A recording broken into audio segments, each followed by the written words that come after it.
Tá. Irmãos, vocês perceberam que a gente estava lendo no texto anterior, em Apocalipse, e João, ele cita as três pessoas da Trindade. Só que ele cita de uma forma diferente. Por quê? Porque ele cita o Pai, depois cita o Espírito e depois cita o Filho. Quando, normalmente, o que acontece? É citado o Pai, depois o Filho e o Espírito. Mas por que ele fez isso? Ele fez isso, irmãos, porque depois de citar a Trindade, ele passa a se referir ao Filho, especificamente, né? Então, para facilitar, o que ele fez? Citou o Pai, citou o Espírito, citou o Filho e agora vai continuar falando do Filho, tá? Então, aqui, no capítulo 1, versículo 5, parte B, ele continua agora falando do Filho. Foi a última pessoa mencionada, né? Então, ele diz, aquele que nos ama, ele continua falando de Cristo, né? Que foi mencionado aqui em terceiro lugar, e aí a gente percebe que ele começa assim, aquele que nos ama. A primeira coisa que ele quer destacar de Cristo aqui é o amor de Cristo por nós, né? Um amor que foi demonstrado na prática. Não sei se vocês lembram, quando a gente lê 1 João, uma coisa que ele fala lá é o seguinte, não amemos, né, só de palavra, mas de fato e de verdade. Então, muitas pessoas dizem que amam, né? Eu amo fulano, eu amo ciclano, eu amo minha esposa, eu amo meu esposo, eu amo a igreja, eu amo o Senhor, mas você não vê a demonstração desse amor na prática, né? Você não vê a demonstração desse amor no serviço, você não vê a demonstração desse amor num ato, né? De verdade, mostrando que ama mesmo. Então, Deus, quanto a isso, ninguém pode falar nada de Deus. Por quê? Porque ele não só diz que ama, mas ele faz também, né? Ele deu seu filho por nós. Jesus, ele falava de amor, mas ele amou e amou até a morte, né? E nós, irmãos, temos que tomar o amor de Cristo como algo motivador. Por quê? Porque nós não precisamos fazer nada para obter salvação. Ninguém pode, na verdade, né? Eu já disse uma vez que a maior diferença do cristianismo para qualquer outra religião é que nas outras religiões a pessoa acha que pode fazer alguma coisa ou tem que ser alguma coisa para obter a salvação. No cristianismo não existe isso. A nossa salvação não pode ser conquistada. Não importa o que você faça, não importa quem você não pode obter salvação. Só Jesus Cristo pode obter salvação para você. Então, no cristianismo, ninguém pode agir buscando salvação. Então, por que a gente vai agir? A gente vai agir justamente porque Cristo, demonstrando o seu amor, morreu por nós e garantiu a nossa salvação. Essa é a motivação do crente, tá? Ele vai agir não para obter salvação, mas porque ele já obteve salvação. Então, João aqui, ele começa expressando, né, uma palavra de louvor a Cristo, e a primeira coisa que ele menciona é o amor dele, olha, aquele que nos ama. E aí continua, e pelo seu sangue, nos libertou dos nossos pecados. Vocês estão vendo aí, ó, o amor demonstrado, né, o amor prático. Ele nos amou e nos libertou dos nossos pecados. Tá? E a maior prova, irmãos, de que ele realmente nos libertou da escravidão do pecado é quando a gente luta contra o pecado e às vezes vence, né? Quando a gente luta contra o pecado e consegue resistir ao pecado. Isso é uma prova de que ele nos libertou daquele domínio, daquela escravidão do pecado, porque as pessoas no mundo, elas nem mesmo sabem que são dominadas pelo pecado, né? Elas pecam livremente, não se constrangem. Você vê que até mesmo a consciência delas está meio adormecida, porque elas fazem as coisas erradas e nem sentem, muitas vezes. O crente não. O crente, depois da conversão, ele fica mais sensível a essa questão do pecado. Então, ele consegue perceber, tem o poder de resistir, porque Jesus nos livrou desse domínio e o Espírito Santo nos ampara para conseguirmos resistir ao pecado, né? No meio reformado, irmãos, a gente costuma dizer que na justificação nós fomos libertos da culpa do pecado. Olha só que interessante, da culpa do pecado. Por quê? Porque quando Cristo nos substituiu, morrendo por nós, não é? Ele tomou sobre si a nossa culpa. A culpa foi para ele. É claro que Jesus literalmente não cometeu pecado, ele não transgrediu, não fez nada, mas a culpa que era nossa, ela foi colocada na conta dele. Então, Jesus tomou sobre si a culpa que nós tínhamos. Isso é justificação. Fomos libertos da culpa. Na santificação, nós vamos sendo libertos, olha só, uma coisa progressiva, tá, irmãos? Não é uma coisa automática. Na santificação, nós vamos sendo libertos do domínio do pecado.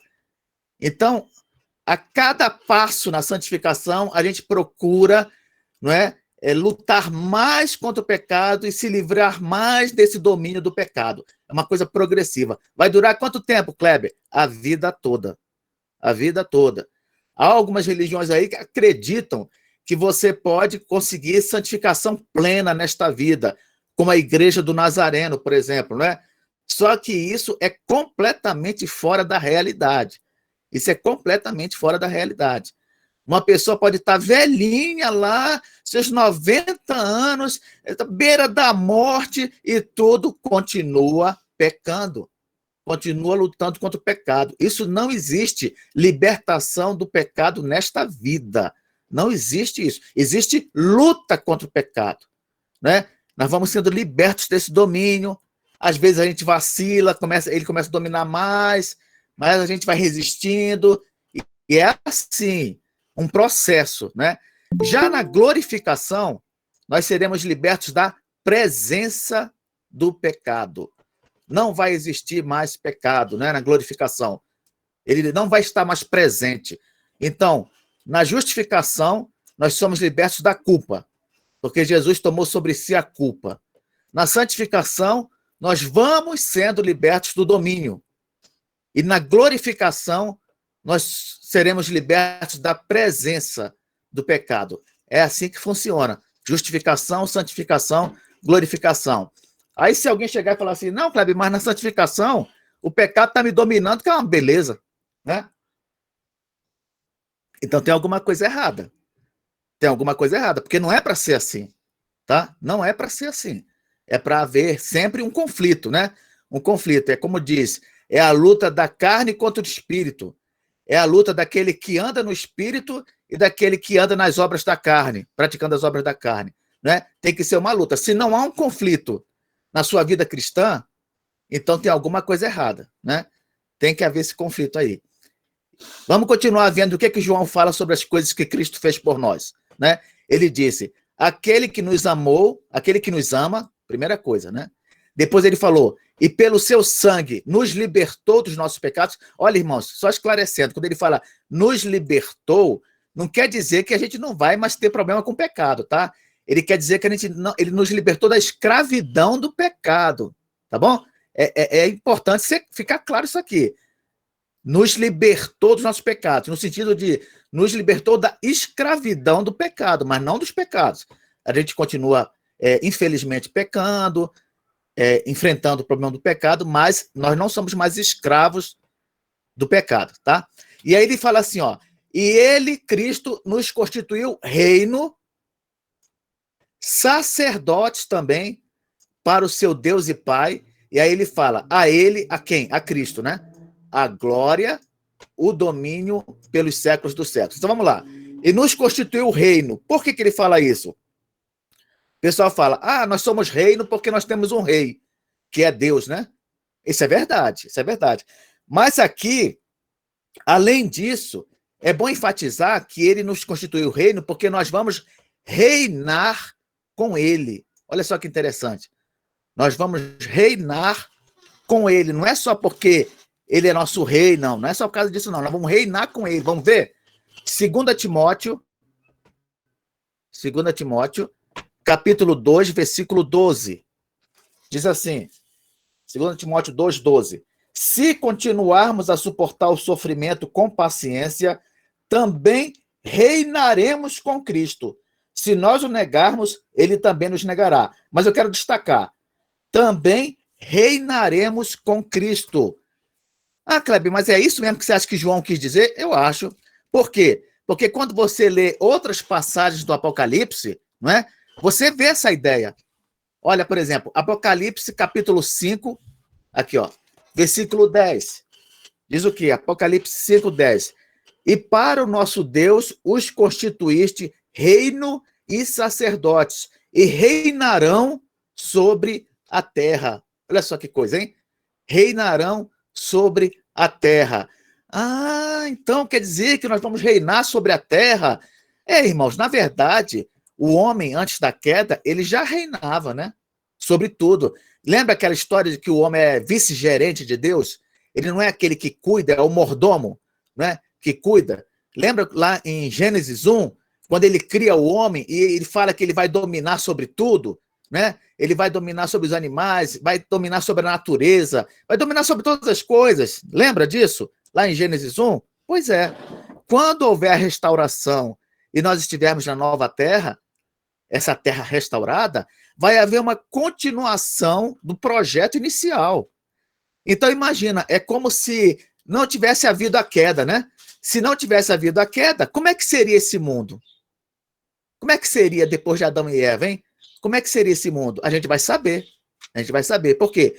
Quando houver restauração de tudo, o projeto inicial vai ser retomado e o homem, né, ele vai reinar sobre tudo, né, como mordomo de Deus, né, responsabilizado por Deus, fazendo tudo para a glória de Deus e para deixar Deus satisfeito. Vai ser desse jeito. Apocalipse 22, versículo 5. Apocalipse 22, 5. Diz assim: então já não haverá noite, nem precisam eles de luz da candeia, nem da luz do sol, porque o Senhor Deus brilhará sobre eles e reinarão pelos séculos dos séculos. Olha só que coisa linda, né? Então nós, povo de Deus, vamos voltar a reinar sobre a criação de maneira responsável para a glória de Deus. Vocês percebem que após o pecado, o homem, infelizmente, ele mesmo, né? Ele mesmo, até hoje, faz tudo para destruir a criação de Deus, né? Tanto no sentido da humanidade, o estrago, né? Como também nas coisas que existem. Nós vemos o homem desenvolve tecnologia, mas não desenvolve para a glória de Deus. Todo o progresso humano que a gente vê não é para a glória de Deus. O homem pode até se beneficiar, mas você não vê a coisa sendo feita para a glória de Deus, né? Então é diferente, irmãos, é diferente. No futuro não vai ser assim, não. No futuro, tudo que o homem fizer vai ser visando o engrandecimento de Deus, né? Que é o ideal, tá? E ele fala, sacerdotes para o seu Deus e Pai. Por que que Cristo nos tornou sacerdotes para Deus e Pai? Vocês lembram que no Velho Testamento, irmãos, o único que tinha acesso direto a Deus, porque era o mediador entre Deus e os homens, era o sacerdote, não é verdade? O sacerdote, ele era o intermediário. Era ele que tinha acesso a Deus direto para poder intermediar essa relação aí de Deus com o homem. Quando Cristo veio, ele acabou com isso. É por isso que na morte dele na cruz, vocês já viram aquela passagem que diz que o véu, não é, ele se rompeu de cima para baixo, né, indicando simbolicamente que foi uma atitude divina. Deus, de cima, ele rasgou o véu de cima a baixo, e agora aquele véu que separava, né, o homem de Deus, porque só o sacerdote, o sumo sacerdote, né, especificamente, poderiam atravessar o véu para poder ter um encontro com Deus ali, diante da Arca da Aliança. Isso agora acabou. Não precisa mais de nada disso. O véu foi rasgado. Por isso que tem aquela música lá do Asaf Borba, né? O véu que separava já não separa mais. Já não separa mais. Então, ele nos fez sacerdotes, por quê? Porque nós todos temos acesso a Deus diretamente. Não precisamos de intermediários, porque Deus, ele nos reconciliou com o Pai. Então, quando a gente vê, por exemplo, no catolicismo, aquele tanto de mediadores, né? Aquela coisa louca, é mediador que não acaba mais, né? Você nunca pede para Deus, você ora pouco para Deus, por quê? Porque você sempre vai primeiro no mediador. Então tem o devoto lá de São Cristóvão, tem o devoto de fulano, de cicrano, por quê? Porque ele vai sempre no mediador, em vez de ir direto, né, ao Pai. O que adianta? Você rompeu o véu se a pessoa não tiver comunhão direta com o Pai, através de mediadores humanos? Não dá, irmãos. Isso é uma desvalorização, não é? Do trabalho de Cristo, daquilo que Cristo conquistou. Não é? Nós somos chamados para ter comunhão com o Pai e não precisamos de intermediários humanos para isso. Né? Então diz, ele, né, que nós somos reino de sacerdotes e nação santa. Vamos lá em Êxodo 19, versículo 6, ver uma coisa bem interessante, irmãos. Olha, Êxodo 19, versículo 6, diz assim: vós me sereis reino de sacerdotes e nação santa. São estas as palavras que falarás aos filhos de Israel. Olha só, um pouco antes de receber os 10 mandamentos, Deus falou para Moisés dizer uma coisa lá para o povo de Israel. Ele falou para Moisés, fala para o povo o seguinte, ó, vós me sereis reino de sacerdotes e nação santa. Aí eu pergunto para vocês, e o povo de Israel? Quando é que viu essa promessa cumprida de forma plena? Pois é, irmãos. Só foi ver essa promessa cumprida de forma plena agora, né? Na era da igreja. É por isso que aqui diz que nós somos, né? Reino de sacerdotes, nação santa. Por quê? Porque se cumpriu essa palavra. Né? Agora nós não temos mais mediadores. Infelizmente, na época do Velho Testamento, ainda havia aqueles sacerdotes, né? Simbolizando Cristo, é claro, sumo sacerdote e tudo, mas agora, na era do Novo Testamento, depois que Jesus conquistou isso aí, pronto, essa palavra se cumpriu. Nós todos somos sacerdotes nesse sentido, né, de poder se aproximar de Deus diretamente, e somos uma nação santa. Santa é observação. Quando eu falo santa, eu não quero dizer simplesmente separado, né? Tem gente que fala assim, o que é santo? Santo é separado. Irmãos, não é só separado. Porque se for separado, então quando você tem um fla-flu num estádio, você tem duas torcidas santas. Fala assim, o Flamengo, os torcedores do Flamengo estão separados dos torcedores do Fluminense. São santos por causa disso, porque estão separados? Não. Quando a gente fala em santo, tem que pensar na ideia completa. É separado para o serviço de Deus, para a glória de Deus. Então você não pode dizer assim, é santo. É santo quando é separado para a glória de Deus. Quando é separado por causa de alguma relação com Deus. É isso, não é simplesmente separado. Quando você tem qualquer coisa na Bíblia que chama de santo, é porque tem alguma relação com Deus. Por exemplo, o lugar onde ele se manifesta, a sarça, né? A sarça, aí ele fala para Moisés, tira as sandálias dos pés, porque o lugar que você está pisando é santo. Por que é santo? É santo porque Deus está se manifestando ali. Então o solo, naquele momento, está tendo uma relação ali com Deus. Deus é o lugar onde Deus está se manifestando. Não é? Entra no templo. O templo agora está santo. Por quê? Porque Deus está se manifestando ali. Então a palavra santo tem sempre a ideia de uma relação com Deus. Não é? Alguma coisa com Deus. Não dá para dizer separado, tá? Então, quando a gente pensar aos santos que estão na igreja tal, né, o apóstolo sempre imaginava assim, são pessoas que têm uma relação com Deus, né, têm um compromisso com Deus, são pessoas que buscam servir e agradar a Deus, né? Isso é nação santa. Fala assim, o povo de Israel, a nação de Israel, nunca se viu tanto evangélico no Brasil e tal. Dá para dizer que é uma nação santa? Por causa do número de evangélicos que há no Brasil? Isso é besteira. Isso é besteira. A gente só pode dizer nação santa se a maioria do povo evangélico no Brasil fosse um povo que tivesse compromisso com Deus, preocupado em agradar a Deus. Mas boa porcentagem da nação santa, entre aspas, que a gente vê no Brasil, são crentes que estão querendo alguma coisa de Deus apenas, né? Vão até Deus procurando obter alguma coisa, alguma bênção. Irmãos, já ouviram aquela expressão? Querem a bênção, mas não querem o Deus da bênção? Está tudo errado. Não dá para você dizer que é uma nação santa dessa maneira. Agora, se fosse um povo comprometido com Deus, aí depois não entende por que acontece tanta coisa ruim no Brasil, principalmente na área da política, né? Por que nós estamos passando por tanta dificuldade? Por que a gente não tem um momento de paz neste país? É sempre conflito, é sempre briga. Por quê? Porque não é uma nação santa. Não tem compromisso com Deus.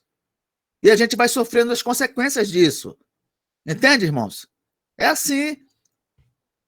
O apóstolo João fala, a ele, né, por ter feito isso, né, nos amado, nos tornado sacerdotes, nos constituído reino, né, a ele a glória e o domínio pelos séculos dos séculos. A ele quem? A Cristo. É só voltar no versículo 5. É a Cristo que o apóstolo João fala isso, a glória e o domínio. Irmãos, vamos parar para pensar aqui um pouquinho, hein? Imagina uma pessoa dizendo assim, ao Kleber, a glória e o domínio pelos séculos dos séculos. É escandaloso, né? É escandaloso. Uma heresia total. O Kleber é só uma criatura, o Kleber é o ser humano. Agora, João não se constrange em dizer a Cristo a glória e o domínio pelos séculos dos séculos. Por quê? Porque essas palavras poderiam ser consideradas uma blasfêmia se, olha só, se Jesus não fosse Deus. Certo? Se Jesus não fosse Deus, essas palavras seriam uma blasfêmia. Vocês concordam comigo? Né? Você falar a ele a glória e o domínio pelos séculos dos séculos. Isso é um absurdo se Jesus não fosse Deus. Então está implícito aqui o reconhecimento da divindade de Cristo. Vocês já observaram que no ministério de Jesus ele aceitava a adoração? Já observaram isso? Ele aceitava que as pessoas se prostrassem diante dele? Ele perdoava pecados? Já observaram isso no ministério de Jesus? Não é? Quando a gente vê essas coisas todas, a gente percebe o quê? Jesus tinha plena consciência de quem ele era. Muitas pessoas tentam nos convencer de que Jesus mesmo se considerava apenas um profeta, um mensageiro de Deus. Isso não é verdade. Jesus tinha plena consciência de quem ele era. Ele sabia que ele era um com o Pai. Por isso que ele disse em certo momento, eu e o Pai somos um. Ele sabia. Quando ele fez a oração sacerdotal em João 17, ele falou, a glória que eu tive junto de ti, antes que houvesse mundo. Então Jesus não é um homem qualquer, e é uma blasfêmia vê-lo como se fosse um homem qualquer. Pode ser profeta, o mais sábio, como dizem no Espiritismo, né? Aquele que alcançou o último estágio da reencarnação, como eles falam. Mas tudo isso diminui Cristo. Diminui Cristo. Porque Jesus é muito mais do que isso. Ele é Deus encarnado. Ele deixou a sua glória para viver entre os homens. Vocês sabem o que é isso, irmãos? A divindade, sentir frio, sentir sede, sentir fome, chorar, sentir dor. Tudo isso por nós. Quão grande é o amor de Cristo por nós, né? Há uma música que diz, amor de Deus, mais forte do que amor de mãe. Deus nos ama de uma maneira que jamais nossos pais poderiam nos amar. As pessoas falam, não tem amor maior do que amor de mãe. Não é verdade. Existe um amor muito maior do que o amor de mãe. É o amor de Deus por nós. Ele nos amou quando nós éramos ainda seu inimigo, inimigos dele. E ele nos amou. Quantas vezes nós vemos neste mundo, infelizmente, pessoas que rejeitam os filhos, né? Isso pode acontecer entre os homens, mas entre Deus, isso não acontece. Ele nos amou e morreu por nós, sendo nós ainda inimigos dele, né? Imagina só como é que foi para Pedro negar 3 vezes o seu mestre, Senhor, né? E depois esse Mesmo Jesus que foi traído, chegar para ele e dizer assim, apacenta as minhas ovelhas, não é? Só Jesus, irmão, só Jesus, que apesar de errarmos tanto com ele, falharmos tanto com ele, né? Só Jesus para chegar para nós e abrir os braços e nos receber e continuar cuidando de nós, nos protegendo, né? Não merecemos nada, mas ele faz tudo isso. E aqui João diz, olha, eis que vem com as nuvens, todo olho o verá, até quantos o traspassaram. Vocês lembram que lá na cruz do Calvário, teve um momento que foram confirmar, né, se ele estava morto mesmo, e aí traspassaram uma lança nele, do lado dele, uma lança, irmãos, né? E ele já estava morto. Se ele não estivesse morto, o que eles iam fazer? Eles iam quebrar as pernas dele, né? Para poder acelerar a morte. Então, como havia uma profecia de que nenhum de seus ossos seria quebrado, antes mesmo de, né, isso acontecer, ele já estava morto. E todas as tribos da terra se lamentarão sobre ele. Vamos analisar esse trecho aqui, ó. Eis que vem com as nuvens. Ele virá nas nuvens, literalmente, irmãos, tá? Literalmente. Vamos lá em Atos 10, Atos 1, versículo 10 e 11. Atos 1, versos 10 e 11. Diz assim, e estando eles com os olhos fitos no céu, enquanto Jesus subia, eis que 2 varões vestidos de branco se puseram ao lado deles. Quem são esses 2 varões? 2 anjos, com certeza eram 2 anjos, não é? E lhes disseram, varões galileus, por que estáis olhando para as alturas? Esse Jesus, que dentre vós foi assunto ao céu, virá do modo como vistes subir. Eles viram alguém subindo literalmente? Viram. Era um espírito ou era um homem ressurreto? Era um homem ressurreto, né? Não era um espírito, era um homem ressurreto, né? Era carne. Vocês veem que quando ele aparece para Tomé, ele fala assim, toca aqui em mim, vem, toca. Não é? Não era um espírito, era um homem ressurreto. Foi isso que eles viram subindo, visivelmente diante deles ali, ó. E é assim que a gente vai ver ele voltando, né? O homem ressurreto, Jesus, voltando nas nuvens. O fato de Cristo vir nas nuvens, ainda que seja uma coisa literal, tem um valor simbólico também, viu, irmãos? Olha aqui, ó. É algo literal, ele virá nas nuvens literalmente, mas isso também tem um valor simbólico, porque no Velho Testamento é dito que Deus vem nas nuvens, especialmente quando resolve executar juízo contra o pecado. Sabia disso? Então, olha só, Jesus vai voltar nas nuvens literalmente, mas essa volta nas nuvens tem um valor simbólico. Por quê? Porque no Velho Testamento, Deus, várias vezes é mencionado como aquele que vem nas nuvens para exercer juízo contra o pecado, contra o ímpio. Vamos ver? Salmo 18, versículo 6 a 15. Salmo 18, 6 a 15, diz assim, na minha angústia invoquei o Senhor, gritei por socorro ao meu Deus. Ele, do seu templo, ouviu a minha voz e o meu clamor lhe penetrou os ouvidos. Olha que imagem linda, né? Ele clamou pedindo ajuda ao Senhor e o Senhor, lá do seu templo celestial, ouviu o clamor. Versículo 7. Então, a terra se abalou e tremeu.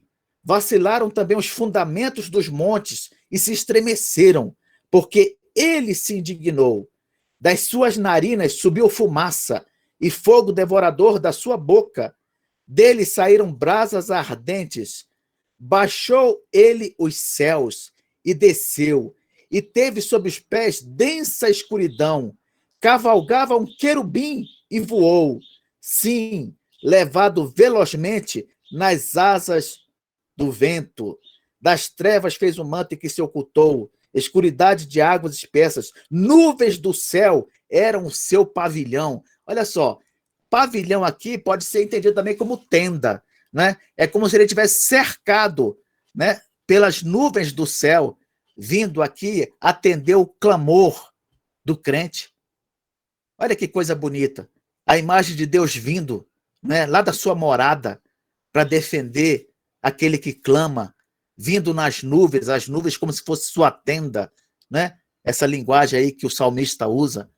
Salmo 104, versículo 1 a 4, diz assim: bendize, ó minha alma, ao Senhor, Senhor Deus meu, como tu és magnificente, sobrevestido de glória e majestade, coberto de luz como de um manto.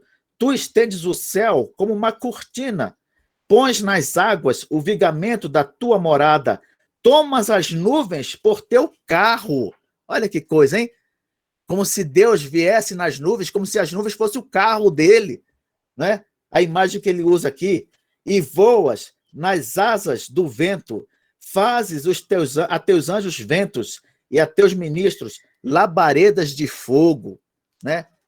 Deus novamente vindo nas nuvens. É apropriado que se refira a Jesus também vindo nas nuvens? É claro, né? Ele é Deus encarnado, a segunda pessoa da Trindade. Usar a linguagem que era usada para Deus no Velho Testamento para se referir ao Filho, não tem problema nenhum, né? Jesus virá literalmente assim. Outro texto, Daniel, capítulo 7, versículo 13. Olha só, não sei quem já viu esse texto, que bonito, olha. Daniel 7, versículo 13. Diz assim: na mesma visão que tive naquela noite, vi um ser parecido com um homem. Olha que coisa, hein? Lá em Daniel, Velho Testamento, hein? A visão que ele teve. Vi um ser parecido com um homem que vinha entre as nuvens do céu. Ele foi até o lugar onde estava aquele que sempre existiu e foi apresentado a ele. Quem será, hein? Quem será esse, hein? O que vocês acham, hein? Marcos, capítulo 14, versículo 62. 14, 62 diz assim: quando eles, eu vou ler o 61 primeiro. Ele, porém, guardou silêncio e nada respondeu. Tornou a interrogá-lo o sumo sacerdote e lhe disse: és tu o Cristo, o Filho do Deus bendito? Versículo 62. Jesus respondeu: eu sou, e vereis o Filho do Homem assentado à direita do Todo-Poderoso e vindo com as nuvens do céu. Vindo com as nuvens do céu. Apocalipse 14, versículo 14. Diz assim: olhei, e eis uma nuvem branca, e sentado sobre a nuvem um semelhante a filho de homem, tendo na cabeça uma coroa de ouro, e na mão uma foice afiada. Por que uma foice afiada? Porque chegou a hora da ceifa, né? Lembra lá quando eu falei para vocês, lá na primeira aula, né, sobre a ceifa, quando o Filho do Homem vai vir no final dos tempos, né, e vai ceifar deste mundo o trigo, o joio que hoje está misturado com o trigo, né? E aí ele fala, ó, todo olho o verá. Aí eu pergunto para os irmãos, onde você vê aqui qualquer ideia de uma volta invisível ou secreta? Onde é que você vê aqui? Você não vê, porque isso não existe. Isso não existe. Esse ensino de que Jesus vai voltar 2 vezes, uma de forma invisível e secreta e outra de forma visível para todo olho ver, isso não existe. Não existe. O que é que os pentecostais e os neopentecostais ensinam? Eles ensinam o seguinte, presta atenção. Eles ensinam que quando estiver pegando fogo, tribulação aí, comendo, aquela coisa terrível, e todo mundo desesperado, Jesus vai vir de forma secreta, invisível, até as nuvens, tá? Até as nuvens, mas ninguém vai ver. Ele vai estar lá encoberto pelas nuvens. E aí a igreja vai ser arrebatada, vai ao encontro dele, né? E vai ficar com ele no céu, lá no terceiro céu, durante todo o período da tribulação. E aí aqueles que ficarem aqui, quem se converter, beleza, vai garantir o seu. Quem não se converter vai sofrer demais e tal, vai ser aquela coisa de louco. Mas a igreja mesmo, né, até aquele momento, vai ser arrebatada antes da tribulação. Qual é a base bíblica para isso? Qual é? Não existe. Se você for olhar Lá em Mateus, capítulo 24, olha só, irmãos, que interessante. Mateus 24, quando Jesus fala sobre o tempo do fim, ele diz as coisas que vão acontecer. E ele fala assim, ó, primeiro, o princípio das dores, né? Depois, a grande tribulação e depois a vinda do Filho do Homem. Onde é que está aqui em Mateus 24? Arrebatamento antes da grande tribulação. Onde é que está isso? Não está. Não está, porque não vai acontecer isso. Ah, você quer dizer, Kleber, então, que se eu estiver vivo, quando chegar a tribulação, eu vou passar pela grande tribulação? É isso que você quer dizer? É exatamente isso. Se nós estivermos vivos, né? Eu, particularmente, peço a Deus que me leve antes, né? Se Deus quiser, eu não vou passar por isso. Mas se nós estivermos vivos, nós vamos sim passar pela grande tribulação. Vamos passar. Jesus, ele só virá no final da grande tribulação. É só você ler aqui Mateus 24. O texto é muito claro. Olha só o que diz Mateus 24, versículo 29. Logo em seguida, a tribulação, olha só, logo em seguida, a tribulação daqueles dias, o sol escurecerá, a lua não dará sua claridade, as estrelas cairão do firmamento e os poderes dos céus serão abalados. Então aparecerá no céu o sinal do Filho do Homem. Todos os povos da terra se lamentarão e verão o Filho do Homem vindo sobre as nuvens do céu, com poder e muita glória. Olha onde é que vai acontecer o arrebatamento agora, ó, versículo 31. E ele enviará os seus anjos com grande clangor de trombeta, os quais reunirão os seus escolhidos dos quatro ventos, de uma a outra extremidade dos céus. O que quer dizer isso? Quando Jesus vier na sua glória, haverá um arrebatamento para ir ao encontro dele, para descer com ele. Nós formaremos uma comitiva, iremos ao encontro de Cristo para descer com ele, porque ele não vai chegar até o meio do caminho e vai voltar, não. Ele vai vir, ele vai chegar chegando. Já ouviu essa expressão? Vai chegar chegando, ele vai chegar para chegar mesmo. Não é para ir até o meio do caminho e voltar, não. Então ele vai descer, nós vamos ao encontro dele, vamos descer com ele, não é? Vamos descer com ele. Os que estiverem aqui na terra, vivos, vão ser transformados. Os que já tiverem morrido, vão ressuscitar transformados. E nós dois, esses dois grupos, vão ao encontro dele. Vamos descer com ele, e no capítulo 25 de Mateus, fala o quê?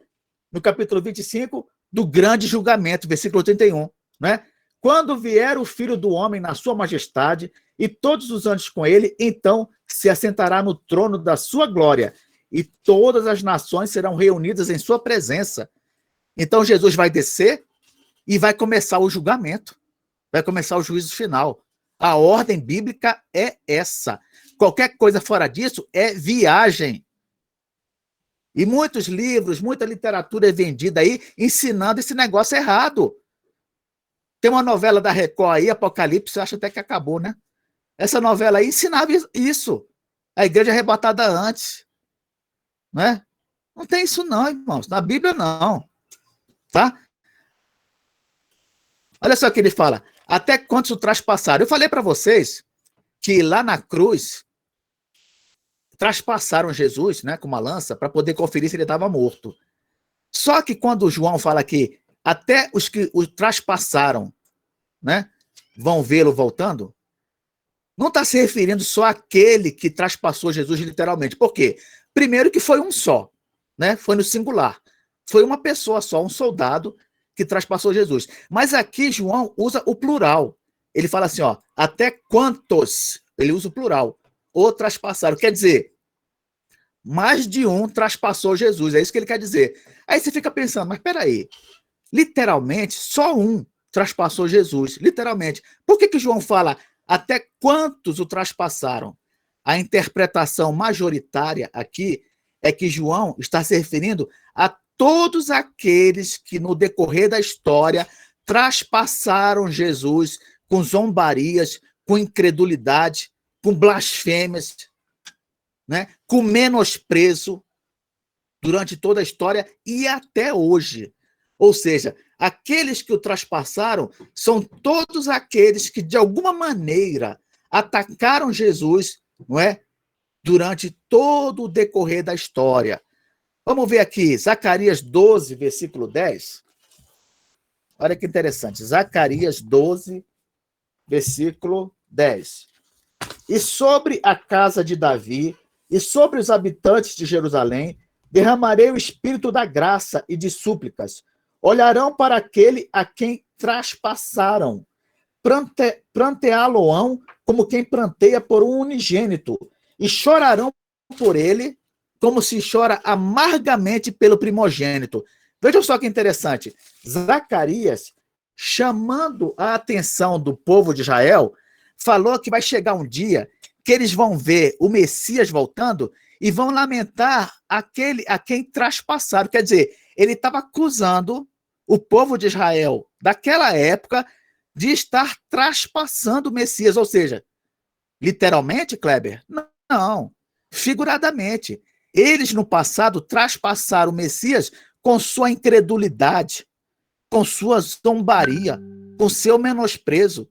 E isso funciona também para os dias de hoje, não é? O comentarista reformado William Hendrickson, ele chega a dizer que é possível, olha só, é possível que a expressão e os que o traspassaram indique também todos os demais que têm ferido a Cristo por meio de suas vidas vividas como em desobediência. Olha só que coisa, hein? Então, no dia final, quando Jesus voltar, todos esses que você vê aí do seu lado zombando de Jesus, fazendo pouco caso dele, menosprezando, né? Todos esses aí vão lamentar profundamente. Vão lamentar profundamente. Vai ser um desespero geral, né? Aqui fala, e todas as tribos da terra se lamentarão sobre ele, certamente. Amém. E aqui ele ainda acrescenta, hein? Amém. Que assim seja. Aí você fala, nossa, João, deixa de ser duro, não é? Não, irmãos. É aquele senso de justiça que deve fazer parte de todo crente, não é? Desejar que a justiça seja feita não é maldade, não. Não é maldade, não. Isso aí é uma coisa que os crentes devem fazer. Desejar, ansiar pela justiça. Ansiar para que aqueles que menosprezaram Jesus Cristo, nosso Senhor e Salvador, essas pessoas recebam a justa punição pelo seu desprezo. Isso não é maldade, não. Isso é justiça. Tá? Então, quando você olha a profecia de Zacarias, lá, capítulo 12, versículo 10 e seguinte, você vê que ele fala sobre as tribos que fizeram mal ao Messias, né, desprezando o Messias e tudo. Hoje, é claro que essa palavra, todas as tribos, ela não se refere só às tribos de Israel. Porque quando você olha o livro do Apocalipse, a palavra tribos, essa expressão aqui, tribos, ela se refere, olha só, Apocalipse 5, 9, 7, 9, 11, 9, 13, 7, 14, 6. Ela se refere a todos os grupos de pessoas ímpias que existem no mundo. Vamos lá dar uma olhada? Espera aí. Apocalipse, capítulo 5, versículo 9. Olha só. Apocalipse 5, 9. E entoavam um novo cântico, dizendo, digno és de tomar o livro e de abrir-lhe os selos, porque foste morto e com teu sangue compraste para Deus os que procedem de toda tribo, língua, povo e nação. Então, tribo, aqui no Apocalipse, não se refere às tribos de Israel, tá? Se refere a todo grupo humano que zomba de Deus, especialmente de nosso Senhor e Salvador Jesus Cristo, tá? É nesse sentido que a palavra tribo aparece no Apocalipse. Olha também, capítulo 7, versículo 9. A mesma coisa, ó, 7, 9. Depois destas coisas, vi e eis grande multidão que ninguém podia enumerar, de todas as nações, tribos, tá vendo? Povos, línguas, então é todo grupo humano. Quais são as tribos que vão lamentar? né, todo grupo humano de não crentes, né? Quando ele cita a tribo e fala em relação a crentes, é outra coisa. Mas nesse caso específico do versículo 7 aqui, ó, são as tribos que vão lamentar. Todo grupo humano de não crentes, né, vai lamentar. Capítulo 11, versículo 9. Olha só, 11, 9, diz assim: então, muitos dentre os povos, tribos, línguas e nações, tá vendo? De novo, capítulo 13, versículo 7, diz assim: foi-lhe dado também que pelejasse contra os santos e os vencesse.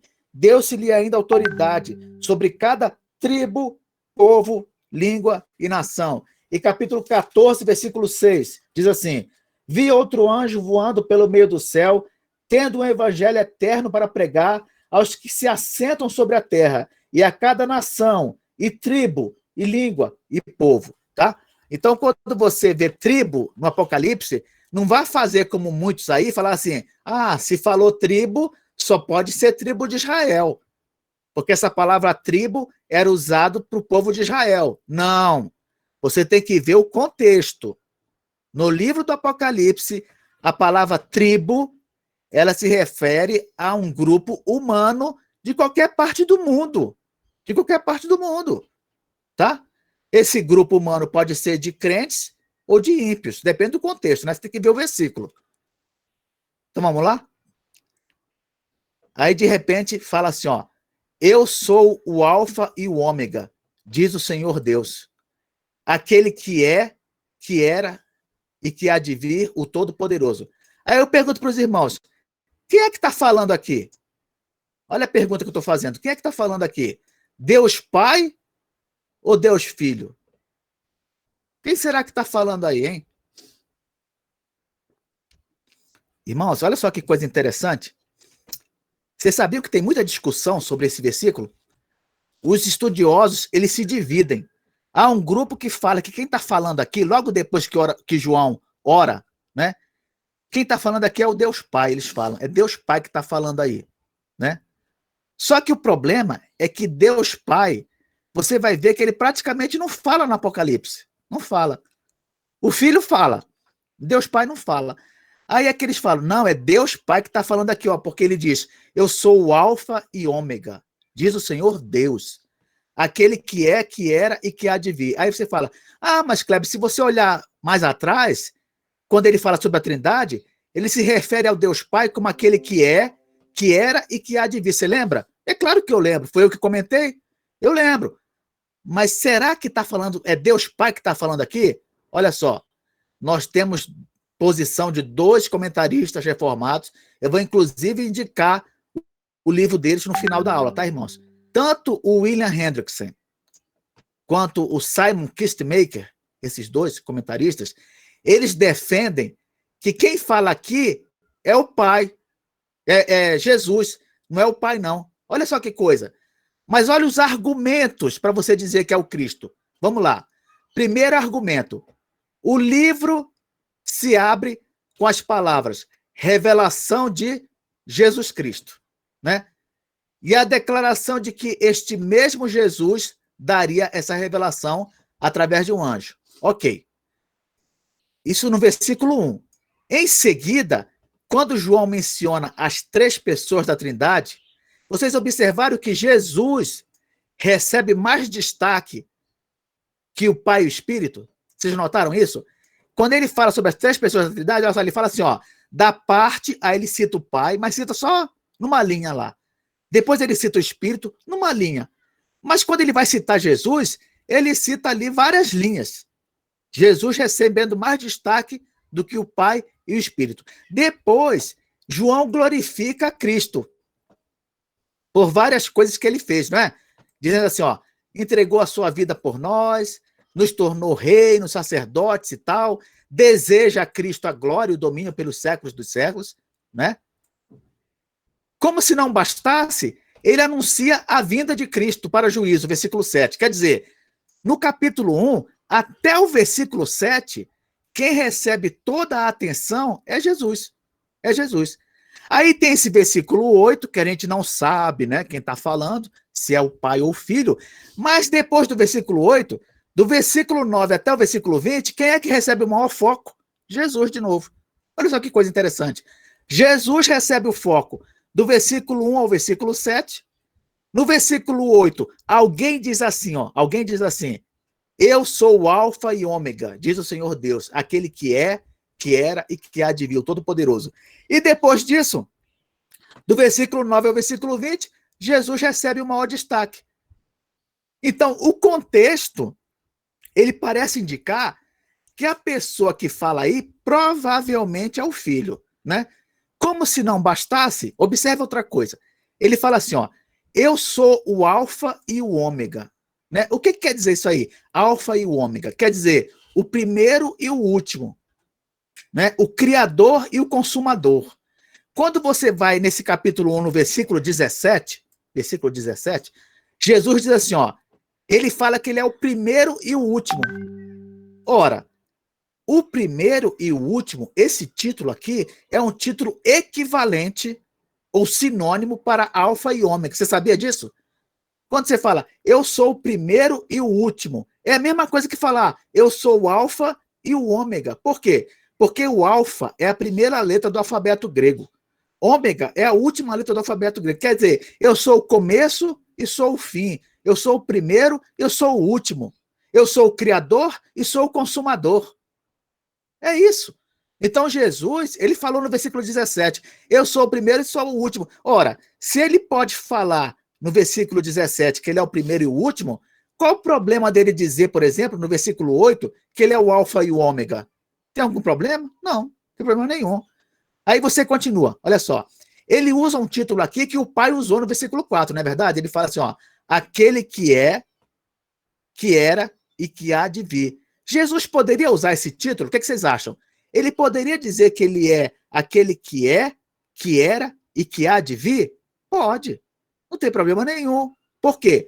Porque quando você vai na Bíblia, olhar João, capítulo 1, versículo 1, olha só que coisa interessante. João 1 e versículo 18. Olha só. João, capítulo 1, versículo 1. No princípio era o verbo, e o verbo estava com Deus, e o verbo era Deus. No versículo 18. Ninguém jamais viu a Deus. O Deus unigênito que está no seio do Pai é quem o revelou. Tem algum problema do Deus unigênito dizer que ele é aquele que é, que era e que há de vir? Tem algum problema? Não tem problema nenhum, não. João 17, versículo 5, lá na oração sacerdotal, ele diz, e agora glorifica-me, ó Pai, contigo mesmo, com a glória que eu tive junto de ti antes que houvesse mundo. Ué, se ele teve glória com o Pai, os dois juntos, antes que houvesse mundo, tem problema dele dizer que ele é aquele que é, que era e que há de vir? Tem algum problema? Não, não tem nenhum problema, não. Outra coisa, no final da frase ele fala assim, aquele que há de vir. Tem algum problema Jesus falar que ele é aquele que há de vir? Claro que não, pelo contrário. Essa expressão até combina mais com o filho do que com o pai. Né? Eu falei para vocês lá no comentário do versículo 4 que Deus Pai, ele vai vir sim, vai vir no final. Mas ele vai para quê? Para receber o reino do Messias. Lembra que eu falei para vocês? Né? Que a missão do Messias é no final, na consumação, entregar o reino ao Pai. Né? O Pai vai vir para receber o reino do Messias. Agora, o Filho vai vir para julgar. Ele vai vir para julgar. Então, Atos 17, né? Atos 17, versículo 30 e 31, diz assim, Atos 17, 30 e 31. No passado, Deus não levou em conta essa ignorância, mas agora ele manda que todas as pessoas, em todos os lugares, se arrependam dos seus pecados, pois ele marcou o dia em que vai julgar o mundo com justiça, por meio de um homem que escolheu, e deu prova disso a todos, quando ressuscitou esse homem. Qual foi o homem que Deus Pai escolheu para julgar o mundo com justiça? O Filho, Jesus. Então, tem alguma coisa errada em ele falar, eu sou aquele que é, que era e que há de vir? Nenhuma coisa errada. Né? João, capítulo 5, versículo 22, diz o quê? Fala assim, E o Pai a ninguém julga, mas ao Filho confiou todo julgamento. O Pai a ninguém julga, mas ao Filho confiou todo julgamento. Então, esse há de vir, que existe no título, combina até mais com Jesus do que com o Pai, à luz de toda a Bíblia. Por quê?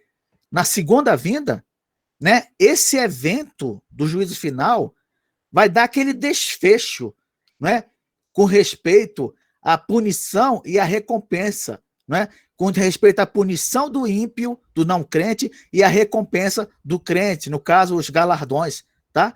Então, combina. E, para terminar, esse título todo-poderoso, a falar assim, Kleber, mas é forte demais. É forte demais. Você falar Jesus todo-poderoso, na minha cabeça, isso só serve para o pai. Não serve para o filho. Meu irmão, você tem que dar uma olhada lá em Mateus 28, 18. Olha o que Jesus falou em Mateus 28, 18. Ele disse assim, Jesus, aproximando-se, falou-lhes, dizendo, toda autoridade me foi dada no céu e na terra. Toda autoridade me foi dada. Isso quer dizer que ele é todo poderoso? É óbvio. É óbvio. Toda autoridade foi dada para ele, né?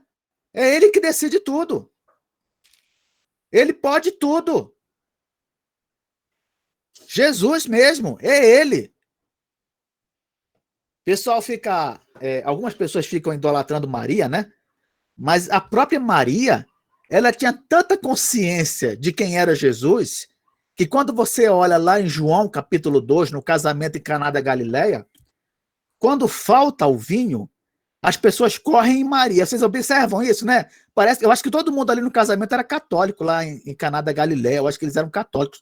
Porque quando falta o vinho, eles correm todos para Maria. Interessante, né?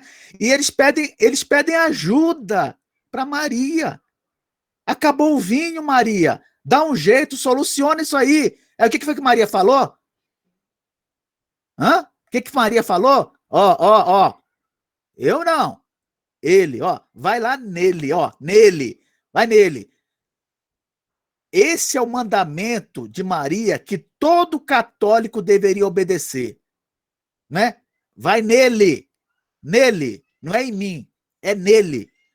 E aí, quando foram até Jesus, Jesus resolveu o problema, né?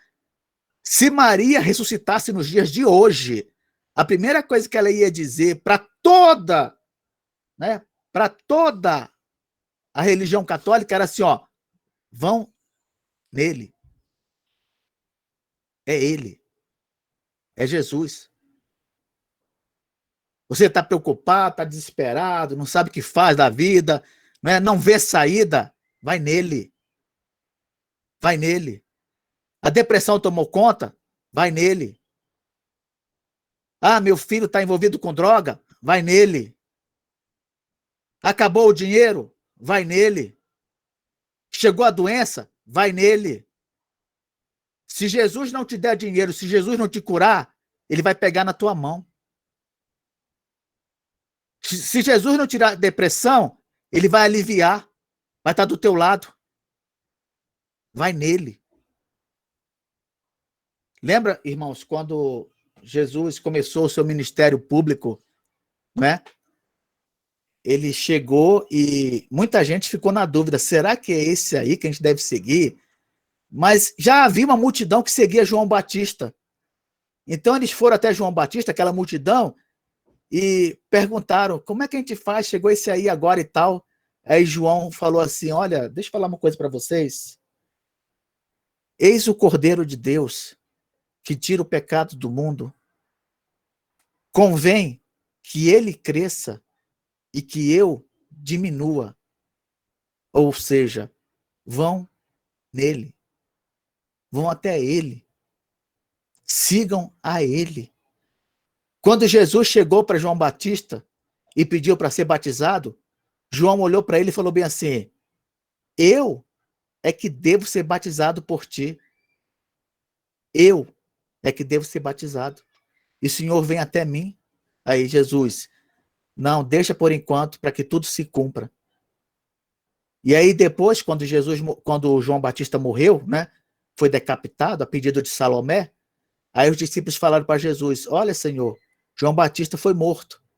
E aí Jesus falou assim: Entre os nascidos de mulher, não houve ninguém maior do que João Batista. João Batista tinha plena consciência de que Jesus era tudo, tudo. E é essa consciência que nós, crentes, temos de ter, irmãos. Jesus é tudo. Não adianta nenhum projeto na nossa vida, não adianta nenhum empenho, não adianta nenhum esforço se a gente não incluir Jesus nisso, se a gente não pensar em agradar o Senhor, em fazer a vontade dele, em gastar os nossos dias, né, tentando fazer alguma coisa que agrade o nosso Senhor, tá? Vamos levar isso no nosso coração, essa palavra, né? E vamos realmente olhar Jesus como ele merece ser visto, né? Com honra, com glória, com respeito, com consideração, com devoção, com amor. Tá bom? Então é isso aí, irmãos. Vamos parando por aqui. Alguém quer fazer alguma pergunta?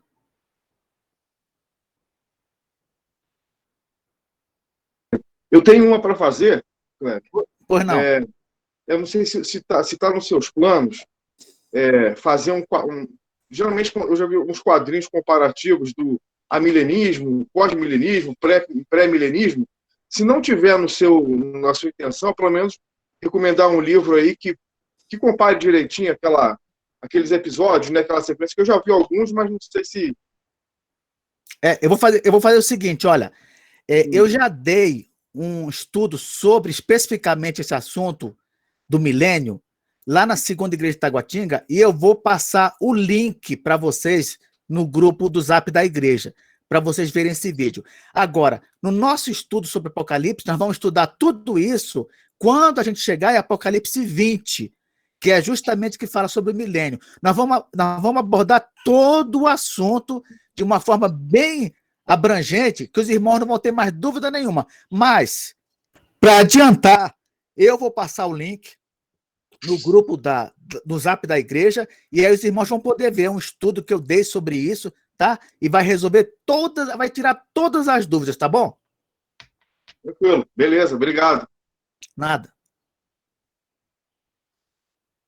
Mais alguma, mais alguma coisa, irmãos? Olha, eu vou indicar, quando eu mandar o link aqui do estudo para os irmãos hoje, eu vou mandar a indicação de 2 livros também. É o que eu falei uma vez para o irmão Leonardo, ó. Não precisa ficar gastando dinheiro com esses livros, porque eu estou dando estudo aqui, eu estou pesquisando para os irmãos, tá? Mas quem quiser, mesmo assim, gastar dinheiro, comprar, fazer uma bibliotecazinha sobre isso, eu vou indicar 2 livros hoje, tá? Vou mandar para os irmãos o nome dos livros, que é o livro do Hendricks, que eu citei aqui, o do Kistemaker também, são livros da editora Cultura Cristã, são livros excelentes, tá? Que falam sobre o Apocalipse. Inclusive, o livro do Hendricks é o livro chave sobre esse assunto. É o livro onde todo mundo bebe, né? No meio reformado, claro, tá? Para poder saber sobre o Apocalipse, é o livro do Hendricks. Então, eu vou indicar para os irmãos o nome dos 2 livros, vou dar o nome aí, os autores, e depois, quem quiser, pode comprar ou na editora Cultura Cristã, ou vai lá na Amazon, ver se tem para e-book, né? Kindle e tal, e você pega e fica lendo aí, ó, se você quiser. Mas se não quiser também, não tem problema não, porque eu vou abordar tudo mesmo, tá? Ok? Irmão Carlos?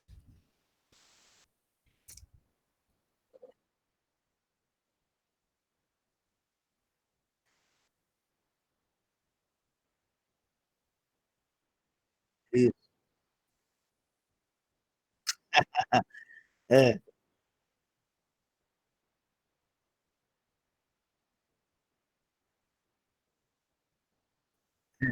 é verdade. Isso.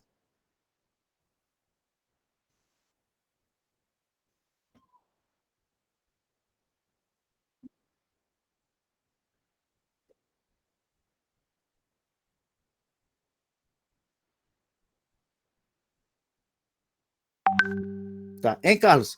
Então, só recapitulando aqui, ó. Vou mandar, então, o estudo de hoje, do Zap da Igreja, vou mandar a indicação dos livros e vou mandar também o link para o vídeo do estudo que eu dei sobre o milênio, tá? Para os irmãos verem. Então.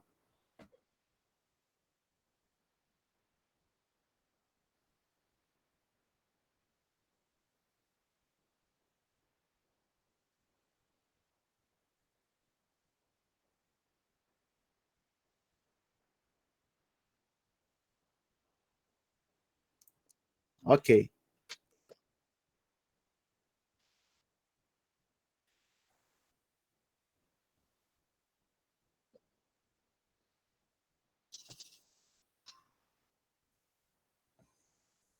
Tô sim, tô sim, tô sim.